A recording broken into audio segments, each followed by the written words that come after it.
द्वितीय वर्ष के विद्यार्थियों, हमने पूर्व की कक्षा में रीतिकाल के नामकरण के विषय में जानकारी प्राप्त की थी।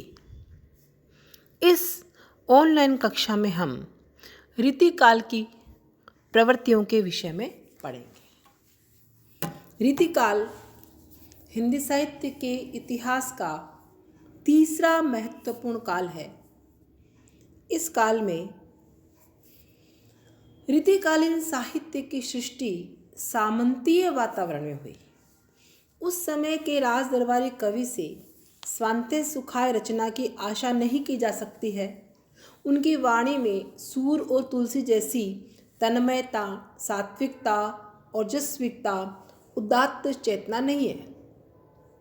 रीतिकालीन कवि की समस्त अंतस चेतना सुरा सुंदरी और सुराही के इर्द गिर्द ही चक्कर लगा रही थी।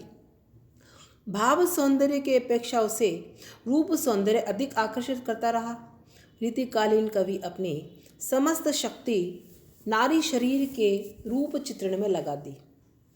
उसकी अंतरात्मा तक वह कभी नहीं जा सका। रीतिकालीन कवि नारी शरीर के महीन से महीन चित्र उतारकर क्षतिपूर्ति के साधन जुटाने लगा। फलक उस समय में श्रृंगार रस की प्रधानता में प्रेम का स्थान रसिकता ने ले लिया। इस रसिकता की अभिव्यक्ति उस काल के कवि ने सर्वत्र रीति के परिवेश में की है। रीतिकाल की प्रवृत्तियां, विशेषताएं इस प्रकार है। पहली है श्रृंगारिकता। श्रृंगारिकता की प्रवृत्ति रीतिकाल में सर्वत्र प्रचुर मात्रा में दृष्टिगोचर होती है। भक्ति काव्य परंपरा से उन्हें अपने अनुकूल कुछ सामग्री प्राप्त हो गई थी, जिससे श्रृंगारिक और कभी कभी घोर श्रृंगारिक कविता लिखने के लिए उस काल के कवि का द्वार खुल गया था। श्रृंगार वर्णन रीति काव्य का प्रमुख प्रतिपाद्य है। यद्यपि रीतिकालीन कवियों का प्रमुख वर्ण विषय नायिका भेद, नक्षिक अलंकार आदि का लक्षण प्रस्तुत करना है, फिर भी उनके माध्यम से श्रृंगार का प्रतिपादन किया गया है। श्रृंगार रस को मोटे रूप में दो भागों में विभक्त किया गया है: संयोग श्रृंगार, वियोग श्रृंगार। दर्शन, श्रवण, स्पर्श, संलाप संयोग श्रृंगार में पाया जाता है। उक्त भावों को हाव, अनुभाव के रूप में व्यक्त किया जा सकता है। हाव क्रीड़ापरक है, अनुभाव व्रीड़ापरक। चमत्कार प्रिय रीतिकालीन कवियों के हावों के चित्रण में विदग्धता है। इस दिशा में बिहारी का एक दोहा बड़ा ही सुंदर बन पड़ा है: बत्तिरस लालच लाल की मुरली धरी लुकाए, सोह करे बोहन हंसे देन कहे नट जाए। अलंकारिकता रीतिकाल की दूसरी प्रधान प्रवृत्ति है अलंकारिकता। प्रदर्शन, चमत्कार और रसिकता प्रधान युग में इस प्रवृत्ति का होना स्वाभाविक भी था। एक तो उस समय का विलासी राज दरबारी वातावरण था, दूसरा जन सामान्य की मनोवृत्ति भी कुछ इस प्रकार बन चुकी थी कि राज दरबारी कवि को अपने काव्य को कृत्रिम भड़कीले रंगों में रंगना पड़ा। इस अलंकारिकता का एक अन्य कारण था अलंकार शास्त्र के अनुसार अपनी कविता कामिनी को सांचों में ढालना। बहुत सारे कवियों ने अलंकारों के लक्षण और उदाहरण रचे। बिहारी ने ऐसे चमत्कारपूर्ण अलंकारों पर अधिक प्रयोग किया, जिन्हें देखकर पाठक आश्चर्यचकित होकर दाद देने पर भी कभी कभी बाध्य हो जाता है। बिहारी और केशव ने चमत्कार की अति स्प्रिया से ऐसे ऊहात्मक प्रयोग किए हैं कि शोभा षष्ठी के स्थान पर अशोभनता आने लगी। शुक्ल जी ने कदाचित बिहारी की इसी अतिरंजना को देखकर उनकी सांसों के हिटोले में झूलने वाली नायिका को घड़ी के पेंडुलम की उपमा दे डाली और ग्रामीण बालों को श्रेष्ठ अलंकार में वार्तालाप कराने लगे। अगला बिंदु है भक्ति और नीति। रीति काव्य में भक्ति और नीति संबंधी सूक्तियाँ यत्र तत्र बिखरी हुई मिल जाती हैं, पर इनके आधार पर हम रीति कवि को न तो अनन्य भक्त कह सकते हैं और न उसे राजनीति निष्णात। भक्ति के बारे में उसमें सुकविताई के प्रख्यापन की सोच थी। राधा कृष्ण के नामोल्लेख मात्र से रीति कवि को भक्त परंपरा में बिठाना नितांत भ्रांत होगा। रीतिकालीन कवि का मुख्य प्रयोजन था किसी न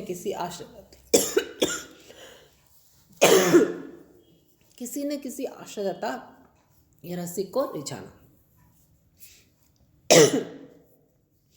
रीतिकालीन भक्ति के संबंध में डॉक्टर नगेंद्र ने कहा है, यह भक्ति भी उनकी श्रृंगारिकता काम थी।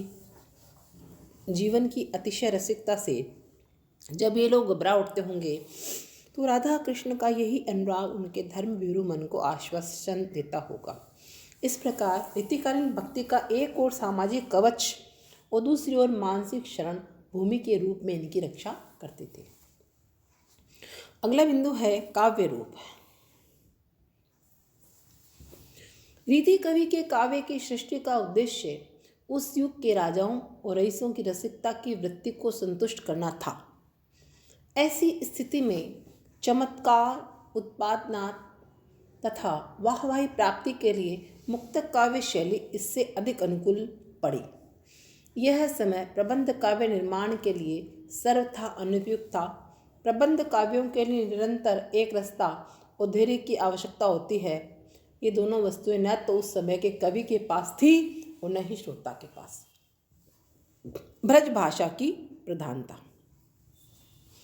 ब्रज भाषा इस युग की प्रमुख साहित्यिक भाषा है। अलंकार प्रधान युग में भाषा की सजीवता और श्रृंगार के संबंध में कवि को विशेष सतर्कता और जागरूकता से काम लेना पड़ता है।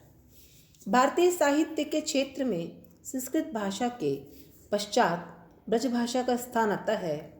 एक तो यह मध्य देशीय भाषा थी, दूसरी यह प्रकृति से मधुर थी, साथ ही कोमल रसों की सुंदर अभिव्यक्ति की इसमें अपार क्षमता थी।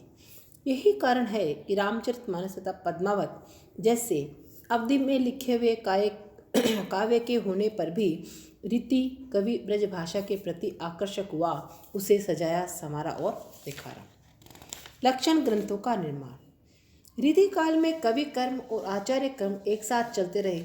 रीतिमुक्त कवियों को छोड़कर प्राय इस काल के सभी कवियों ने लक्षण ग्रंथों का निर्माण किया।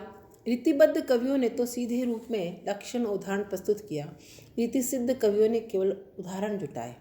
आचार्य कर्म की सफलता के लिए प्रौढ़ मस्तिष्क और सर्वांग पूर्ण संतुलित विवेचन शक्ति की अपेक्षा अधिक हुआ करती है। वीर रस की कविता।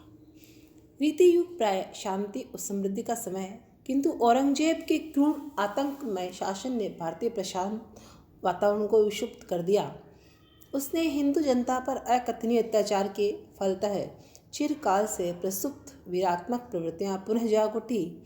इस प्रकार श्रृंगार की प्रधान धारा के साथ क्षीण रूप में वीर रस की धारा भी इस काल में बहती रही। यह इन दो विरोधी रसों का एक विलक्षण सम्मिश्रण है। भूषण, सूदन, पद्माकर आदि कवियों ने बड़ी ओजस्वी भाषा में वीर रसात्मक काव्य की सृष्टि की। सूफी काव्य तथा प्रेमाखान काव्य। रीतिकाल में दो प्रकार के प्रेम काव्यों की रचना हुई। कुछ काव्य आध्यात्मिक प्रेम सिद्धांत निरूपक है, कुछ लौकिक प्रेम परक। पहले प्रकार के सूफी काव्यों का निर्माण मुसलमान सूफी कवियों तथा हिंदू संत कवियों ने किया। मुसलमान सूफी कवियों के कासिम शाह, नूर मोहम्मद उल्लेखनीय है। हिंदू कवियों में सूरदास, दुखहरण दास अधिक महत्वपूर्ण है। लौकिक प्रेम काव्यों के लेखकों में बोधा, चतुर्भुज दास, आलम आदि विशेष उल्लेखनीय हैं।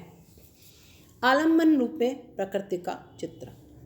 रीति काव्य में प्रकृति का चित्रण आलम्बन रूप में हुआ है। प्रकृति का आश्रय रूप अथवा स्वतंत्र रूप में कम चित्रण हुआ है और यह स्वाभाविक भी था, क्योंकि रीति कवि दरबारी कवि था। उसके पास प्रकृति के उन्मुक्त प्रांगण में विचरने का अवकाश भी कम था।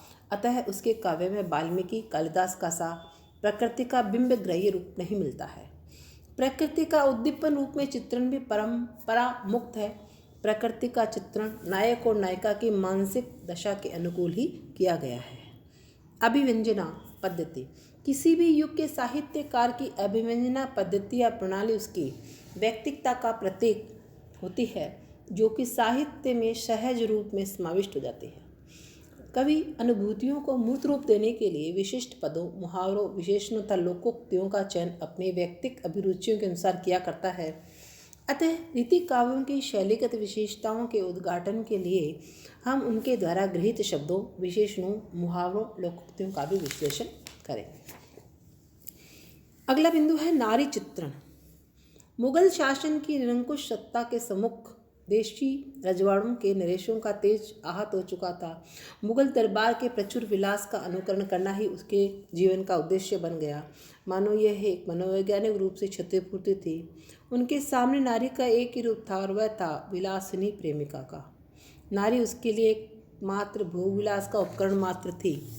नारी के अनेक रूप गृहिणी, जननी, देवी, भगिनी आदि पर उनकी दृष्टि नहीं पड़ी। वे नारी शरीर के सौंदर्य सरोवर में सतह परिगोते खाते रहे। मनोवैज्ञानिक चित्रण। रीति काल में स्त्री पुरुष के यौन संबंधों की महत्वपूर्ण चर्चा की गई है। हमारे भारत में कामशास्त्रीय ग्रंथों की एक विशाल परंपरा है और कदाचित रीतिकालीन कवियों ने अपने साहित्य में उसका उपयोग भी किया है। रीतिकालीन कवि इस दिशा में संस्कृत साहित्य की परंपरा से प्रभावित हैं। प्रतियोगिता की भावना। रीतिकाल में कवियों के आचार्यत्व और कवित्व की प्रवृत्ति के साथ साथ प्रतियोगिताओं की भावना भी प्रबल रूप से विद्यमान है। वह अपने काव्य, भाषा और सिद्धांतों के प्रतिपादन में अपने समान धर्मी कवियों से निज उत्कृष्टता की स्थापना के कार्य में व्याकुल है। पराश्रितता की भावना। रीतिकालीन कवि और समाज अपेक्षाकृत अधिक पराश्रित है। रीति कवि में आचार्य का व्यक्तित्व आजीविका भावाभिव्यक्ति के लिए आश्रयदाताओं की कृपा पर अधिक अवलंबित है। उसके द्वारा किए गए नयकाव्य तथा उसके विस्तार प्रसार में उसके निजी स्फुरण की न्यूनता है। वह अपने साहित्य और काव्य शास्त्रीय ज्ञान के लिए संस्कृत कवियों तथा आचार्यों पर अधिक निर्भर रहा है। विविधामुखी साहित्य। रीतिकालीन भारतीय संस्कृति और साहित्य का पुनरुत्थान काल है। इस युग में ज्ञान संग्रह के रूप में अनेक विषयों संबंधित ऐसे ग्रंथ मिलते हैं जिनमें ज्योतिष, सामुद्रिक शास्त्र, शालिहोत्र, कामशास्त्र, राजनीतिक, पाकशास्त्र, सुरापान, संगीत शास्त्र आदि का निरूपण मिलता है। वर्णनशीलता। रीति कवि का व्यक्तित्व है। प्राय रीति काल में अपने काव्य में मध्यकालीन साहित्य का वर्णन शैली का आश्रय लिया है। यह शैली संस्कृत कवि बाण के समय में प्रचलित थी और उसका प्रयोग रीति काल तक निरंतर होता चला गया। इस शैली में जंगल, बाग बगीचे, वृक्षों, पुष्पों, पक्षियों की घिसी पिटी रुचियों, उद्यान क्रीड़ा, शरीर क्रीड़ा, हाथियों, घोड़ों के प्रभेद तथा उनकी चालों का वर्णन करने की परंपरा थी। जीवन दर्शन। रीति काव्य की सबसे महत्वपूर्ण प्रवृत्ति है यथार्थ जीवन के प्रति गहरी अभिरुचि। इस काल के कवि का मुख्य उद्देश्य है जीवन और यौवन के वास्तविक और रमणीय स्वरूप का चित्रण करना। नायिका भेद और रस निरूपण में जो चित्र प्रस्तुत किए गए हैं वे किसी अतीन्द्रिय लोक के नहीं, इसी लोक के हैं। हिंदी गद्य साहित्य का निर्माण। रीतिकाल में गद्य लेखन का कार्य भक्ति काल के अपेक्षा अधिक हुआ है। इस युग में प्राप्त ब्रज और राजस्थानी का गद्य निश्चित समृद्ध एवं प्रचुर है। इस काल में खड़ी बोली, दक्षिणी हिंदी, मैथिली में भी गद्य लेखन का कार्य किया गया है। अतः ऋतु युग को आधुनिक हिंदी के गद्य के विविध रूपों का प्रस्फुटन काल भी कहा जाता है। इस प्रकार रीतिकाल में कई विविधताएं हमने देखने को मिलती हैं। विद्यार्थियों, इन विशेषता को पढ़ के आप रीतिकाल की समस्त जानकारी प्राप्त कर सकते हैं।